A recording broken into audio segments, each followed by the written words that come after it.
everyone, it's Shel C from PaperOcotilloStudio, and I'm sharing with you today week 3 of our October month-long weekly art journaling challenge based on the idea of primitive art. This week we're focusing on primitive printing and mark making, and I was thinking about the African mud cloth. Of course, the way that you make that in real life is to stain it with mud, but instead we're going to print with our gel plates today because, hey, gel plates are the way to go these days. Anything that you want to print, you can print it on there.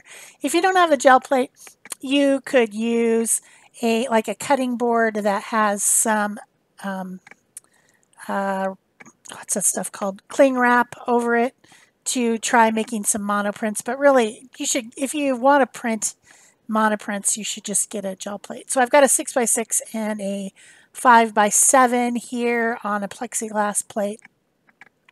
And the idea is to make things that look like primitive printing. So if you want to focus on the African shapes, or you want to focus on maybe like Aztec shapes, like those interesting squares and things, you can use whatever type of mark making you like. You can use some stencils like I'm doing here first. We've got a couple colors on the challenge, a brick color, a mud brick color, and kind of a off-white pinkish seashell color. Those are what we were focusing on this week.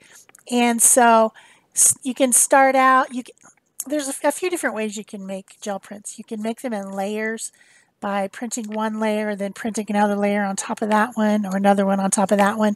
Or the way that I prefer to do it, because I do live in a very dry climate and it works for me, is to put multiple layers of paint on top of each other on the plate and then pick them all up with a thin layer at the end.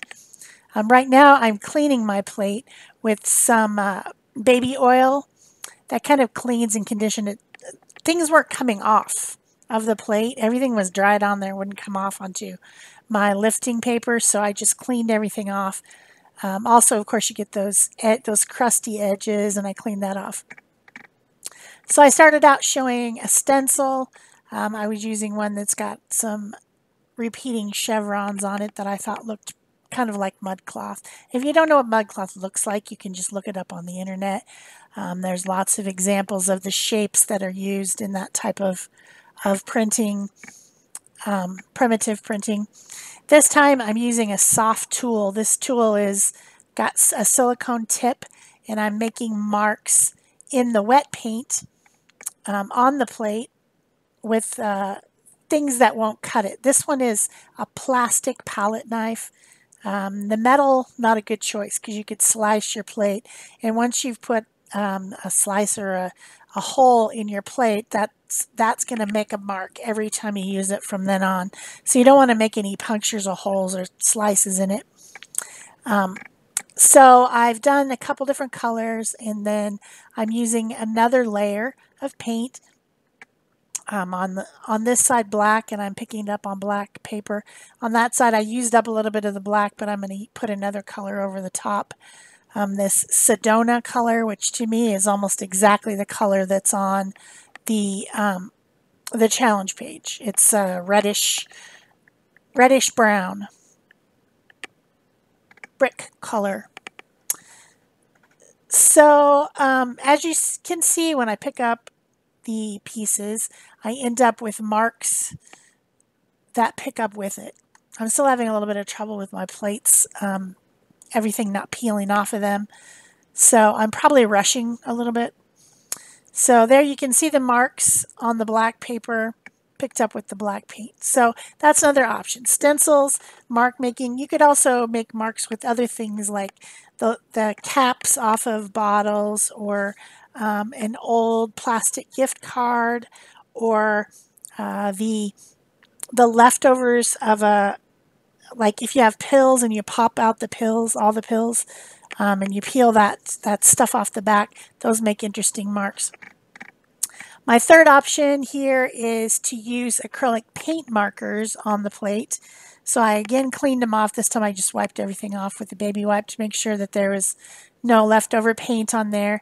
And then I'm using Posca pens, which is an acrylic paint marker, a couple different sizes, a few different colors, just to show you that you can make the marks with this acrylic paint marker and then pick it up with a thin layer of paint off the plate, and you'll get a pattern that's, you know, kind of inspired by mud cloth. None of it looks exactly like mud cloth, but you get the idea of linear or horizontal patterns with a solid background. You could also use a small brayer and make stripes, a couple different stripes of color on there if you wanted to. It's just a lot of options, but the step one of the challenge is to make some prints that you're going to use to make a background on your page. So that is what I did. The papers that I'm using to pick up are either deli paper, rice paper, or the black paper is printing weight, like you could use in your printer type of paper. Nothing super heavy, no cardstock or anything like that, because I want to be able to tear these up and use them in my collage. So this one, again, just making marks on the plate. If you guys are looking around on this video, you can tell that it was done in a couple different times. Our idea this month for our challenge is to give you a prompt each day, and you can do that day prompt, and then just let everything accumulate to the end, and you'll have a finished page. So we've been releasing a short video and a prompt each day for 6 days, 6 prompts, and then on the 7th day we have the finished project released over on our Art Joy of Sharing live streaming channel. They're pre-recorded. We've not been live streaming lately. Both Peg and I are having a lot of personal things in our life that we're needing to deal with, and we just don't have time to do much of anything. So here's a bunch of different prints that I have. Step 2 was to create textures over your prints with stencils or mark making. This is an optional one. If you have some prints that you thought didn't come out all that great, or you just thought it would be fun to make them a little bit more interesting by stenciling over the top of them, or making marks over the top of them with mark making tools, Posca pens are a good choice. Outlining some of the shapes is always fun to do with pens over the top. You could use pencils too. I already had that basket of Posca pen on my desk, so just giving you some different ideas here of how you could enhance your print and make it look even more like mud cloth or some type of a printed cloth by adding stuff to it. Outlining or printing over, stenciling over, you know, stuff like that. Just to give you some ideas. Using different colors if you want to. Generally, the type of printing of cloth that I was imitating here has very natural colors. Browns, reds, yellows, off-white, black. And not so often does it have the real bright colors, but it's up to you what you want to make. You don't have to do what I'm doing. Just the idea of printing some primitive shapes and images inspired by whatever type of things you like. So just giving you some ideas here. You could spend a lot of time tracing and drawing over the tops of your prints to make them more interesting. If you find them super boring, it's your choice. So then the next step was to make an interesting patterned background with your prints. I'm going to do this in a junk journal. I'm doing all mine in junk journals, which are journals made out of junk or ephemera. I have some from previous years and even one that I made this year, but we've done a art journaling challenge in October or November every year for about 7 or 8 years now in our group, and in Peg and I and the other people. And I've made journals for those projects because usually it's making a page every day. This year, there was no possible way we were going to be able to make a page a day. So we decided that we would relax and let everybody relax with us and do a prompt a day. So there'll end up being 4 finished projects at the end. If you haven't joined us in our art community, it's over on Facebook. There's a link below the video, and you can just come over and ask to join. It is a very friendly art sharing group. We don't sell there. We just share art.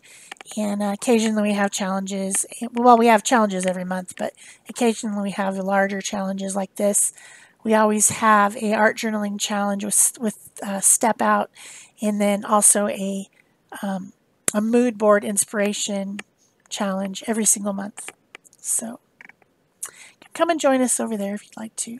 So I'm just using a Yoo-Hoo glue stick, and I have a page that was made out of a political flyer. You know, sometimes you get a whole mailbox of those things in the month of November, usually October and November too, because they're like, oh, vote for us, you know. So that book that I pulled this out of was made completely out of political flyers, which they're, you know, they're cardstock weight, so they're plenty strong enough to make a junk journal. And I just punched a couple holes and made a cardboard covers out of a little bit stiffer cardboard paper and made it into a journal. So this is kind of the idea. Tear up the paper, make an interesting background for yourself. Glue it down with matte medium or a glue stick, whatever you want. And make sure there's not any wrinkles or bubbles, and you're ready to go on to the next step. And yeah, I had a lot of fun making the backgrounds. I actually ended up making 2 different ones. And here's the other one. So, next step. Paint something organic over your background. So you have this really interesting printed background with lots of pattern, and now you're going to paint something over it. It could be animals, it could be trees, it could be anything that kind of goes along with the idea of this primitive printing and gives you an idea of what the page is about. In this case, I decided to outline the shape of Africa because I was going for mud cloth. And I used a wax pencil. It's called a, what's it called, a China marker, but it's basically a wax pencil, and they come in a few different colors. I used the white one because I wanted to be able to see it over my patterned background. And then I went around the outside of the shape and I painted it out black so that the shape comes forward, and that is what you see is this somewhat poorly drawn but I think recognizable shape of Africa. The continent, you know.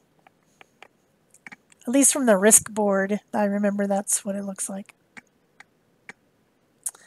So I thought that was kind of fun, to kind of painting out the background idea.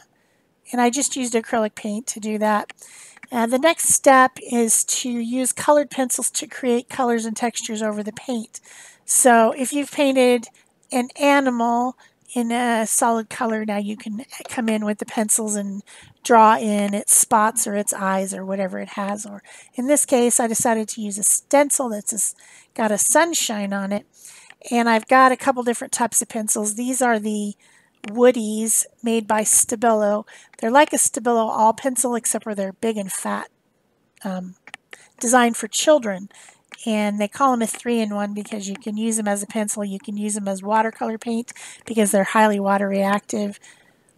And I forget what the third thing is, but anyway, that's what I decided to use with my stencil and making this sunshine, because although I've never been to Africa, I just have this idea of the heat and the sunshine similar to where I live, kind of a desert. I'm not sure that the entire country is like that, but from what I've seen, there's these savannas with lots of interesting animals, and you know, that's the images you get from the television or movies. So I thought that a sunshine was appropriate. I extended the lines out from this, what the stencil shape had, so that the sunshine would be going all across the continent. And then I thought these little shapes at the bottom looked like the same type of shapes I might have used in my printing, so I just used a different type of pencil. That's a Prismacolor pencil, and traced those shapes on top of the black.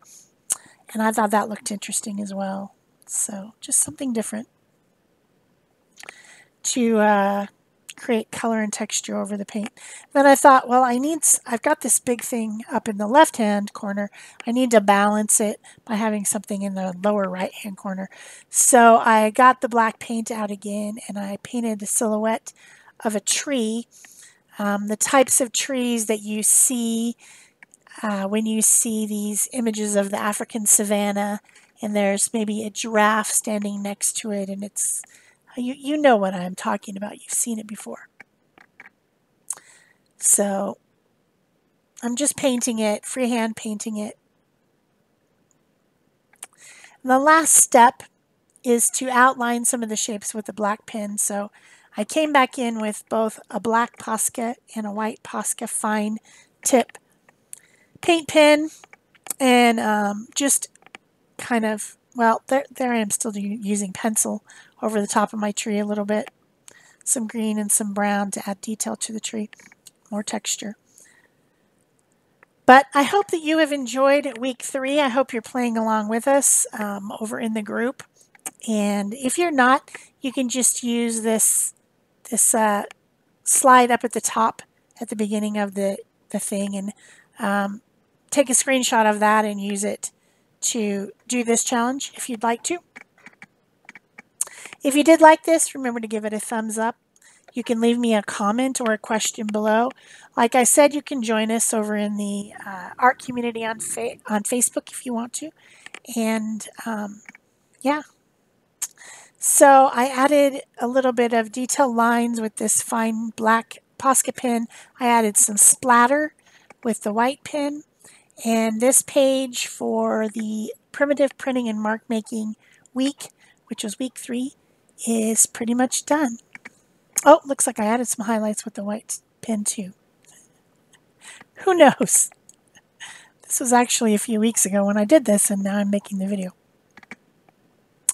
So there will be another video like this for the last weekly challenge next Friday, and I hope to see you there. Oh, that's right. I cut out a word,